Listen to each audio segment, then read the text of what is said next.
AACA Executive Vice President Cody Burkham here with you this morning, January 20th, the Friday morning, beautiful morning outside. And I want to give you our second installment of our Hats on the Hill video, the segments where we tell you what's been going on at the Arkansas State Capitol on behalf of Arkansas cattle producers. So with that, let's jump right in it. We're beginning our second week of the 94th Arkansas General Assembly. And as most sessions go, this second week is a little slower pace than the first week. As you may remember, last week we talked about how the House and the Senate were sworn in. All the governor and all the state elected officials were also sworn in last week. And so it was just a week full of pomp and circumstance and swearing-ins and things like that. This week, everybody kind of started getting in the groove of getting down to business. But at this point, it's still a little slow. Bills are starting to really be introduced. There's a few bills that have been passed through the House floor and the Senate floor and have been sent to the governor's office. We'll talk about one of those here this week. But things are, people are still kind of feeling their groove. Committees are just now really starting to meet and take up legislation. In fact, this week, neither the House or the Senate Ag committees either one met because they have not at this point in time, second weekend, had any bills been assigned to those committees.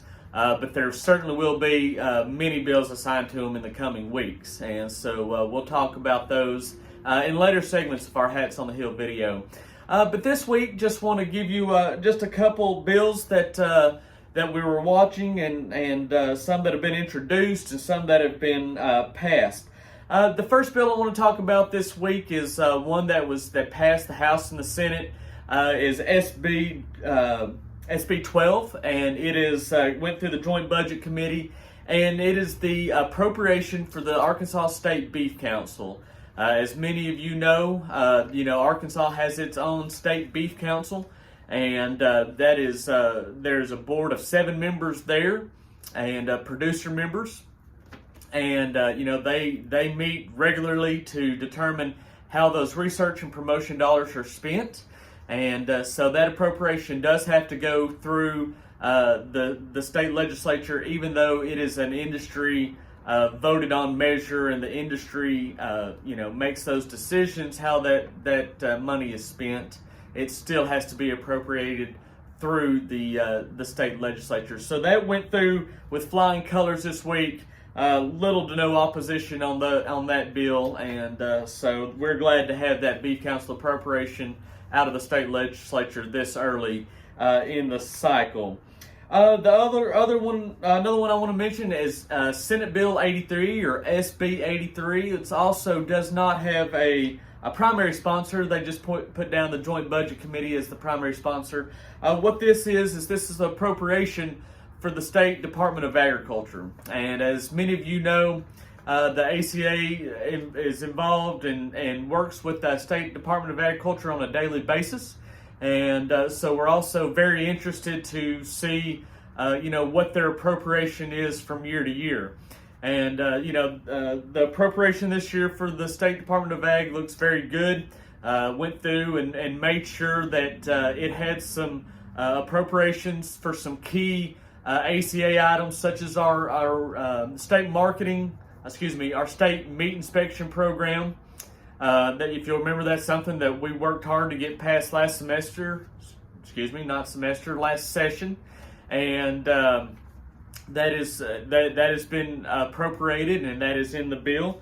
Another thing that we looked at and have some questions about before this bill goes through that we want to get with Secretary Ward and some others at the Department of Ag and some of our elected officials is fair funding.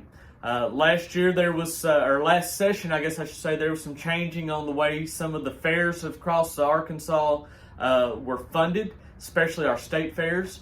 And we heard from a lot of our members about that. And in fact, we heard from so many that there was actually a policy passed last year at state convention last summer, just saying, we support the ACA supports full funding for our district fairs. So that's one thing that we're going to be getting with Secretary Ward and those people at the Ag Department that work on those issues, as well as some of our elected officials, to make sure that if there are certain changes that need to be made on that district fair funding, that we're working with them to get that out there to those district fairs.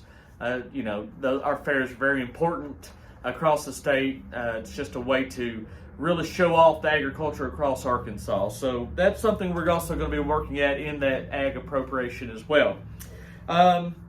Many other things in that bill. It's a pretty large bill, quite a bit of money spent there.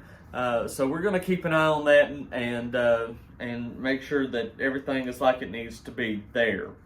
The other one I want to mention, it doesn't affect maybe cattle producers directly, but it could. And that would be House Bill or HB 1172 by Representative Deanne Vaught and Senator Tyler Davis. Another bill I want to mention that we're taking a look at this week that has just been introduced is House Bill 1172 or HB 1172. And this is a bill by Representative Deanne Vaught, who we have mentioned many times here at the ACA and in our Hats on the Hill sessions. And then also a freshman senator from up in Northwest Arkansas has joined her on this bill, Senator Tyler Dees. And Senator Dees is from the kind of the rural area of Washington-Benton County. Just a great member there. Looking forward to working very closely with him. This is a bill that may not directly affect cattle producers in Arkansas, but it stands a very good chance that it will affect part of their business, especially for those cattle producers that have poultry houses. This is a bill that creates a tax exemption on composting devices for livestock or poultry producers. And so right now, if you go out and, if you have poultry houses and you buy a new composting unit, it's not tax exempt, even though it is an agricultural product. The Department of Finance and Administration in Arkansas, for some reason, doesn't exactly see it like that. So Representative Vaught and Senator Dees got together, introduced HB 1172, and which will classify that composting unit as tax exempt for agricultural use, and of course it is. I doubt very many livestock producers would have a composting machine large enough for, say, a cow or a calf or something like that. But we recognize the fact that many of our ACA members also have poultry houses, and that is part of their business portfolio, their farm portfolio as well. So, that's not one we're going to be probably directly involved in, but we certainly have some interest in and support its passage to help, agriculturalists across the state of Arkansas. And once again, that's HB 1172. Now, as I mentioned last week, revenue and tax bills like HB 1172, there's always a lot of them. And that Revenue and Taxation Committee hears a lot of bills throughout any session, but especially this session, is that Revenue and Tax Committee is going to be very important. As we've seen the governor say, that one of her main priorities is going to be the income tax and ways to either lower income tax or ways to look at getting rid of the income tax. So we know before any great movements on any other bills, such as HB 1172 and some of the other ones that we're working on will take place, that it'll probably sit a little while until they figure out what they want to do with their personal property tax bills and things like that before they take some of these other smaller bills up. It's all about the impact that it's going to have on revenue. So a physical impact statement has to go with each bill, but specifically each revenue and taxation bill. And the ones, just in my opinion, the ones that are lower on the fiscal impact are the ones that will probably get taken up by the Revenue and Taxation Committee and possibly passed. If it has a larger, fiscal impact to the state government, it's going to be less likely that it'll get through, and it won't get through probably before they figure out what they want to do on their personal income tax. So anyway, that's just kind of our update for today. And like I said, it was kind of a slower week, but like a good friend and mentor of mine says that, it'll start, the session starts off crawling, it steps up to a walk, and then before you know it, it's a run, and we're all running. So we're starting to see it starting, to stop crawling, this third week as we go into it, we'll definitely have more committee meetings, more bills will be pushed to committees after they've been filed, and we'll definitely start seeing the meat of the work starting to get done in this third session, and it'll just go from there. So constitutionally, they meet for 60 days, then they'll vote, I'm sure, to extend out that session, 90, 100 days, 120 days possibly. So just depends, what they're getting done, what they want to get done, how long the session will go this year. But the Constitution is required to meet 60, and they'll certainly meet that and probably surpass that. So anyway, thank you for being here. Thank you for watching our Hats on the Hills videos. And hey, do us a favor, like and share this video. Make sure that we're getting the word out to Arkansas cattle producers across the state, and let them know what's going on up at their state capitol. We appreciate your membership, appreciate you being here with us.